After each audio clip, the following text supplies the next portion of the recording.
Hello guys, so eto na ang full video ng ginataang labong with crab meat and kulitis or kalunay leaves. So eto, maggisa na po tayo ng bawang at sibuyas.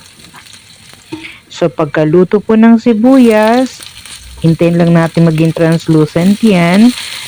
Isusunod na natin ang crab meat. So ayan.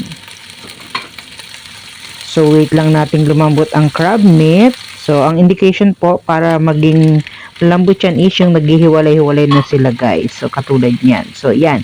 Ilalagay na natin ang bamboo shoot or ang labong. So, bali Chinese bamboo shoot po yung nabili ko na nakababa dyan sa brine. So, takpan lang natin yan para lumambot ng ating labong. 5 minutes natin siyang tatakpan. So, pag malambot na siya guys, ilalagay na natin ang unang lata ng gata. So, bali 2 lata po ang nagamit ko dyan. So, hinalo-halo ko muna yan. Tapos, inilagay ko ulit yung natitirang gata dun sa unang lata. So, yan. So, tatakpan lang ulit natin yan. Wait tayo ng another 2 minutes para maluto lang yung gata. So, halu-haluin lang natin.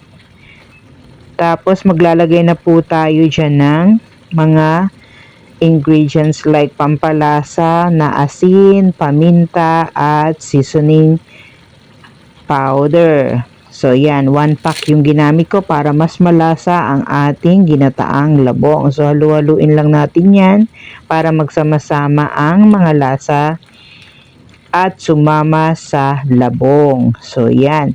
Maglalagay din tayo ng 2 green chili. May cut po yan, both sides, para lumabas ang katas. So, pagkakulo ulit, dinagdag ko na ang isa pang lata ng gata. So, mas maraming gata, mas masarap guys. So, wait lang natin kumulo yan. Tapos, halu-haluin ulit. At ilalagay na po natin ang kulitis or kalunay leaves. Ayan. Actually, ngayon ko lang po nakilala yung dahon na yan guys. Akala ko kasi sa luyot. So, mali ako nang nabili.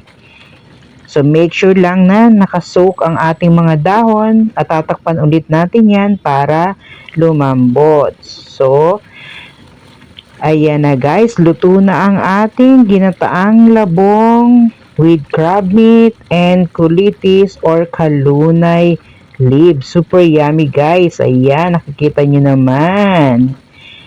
Thank you for watching. Bye!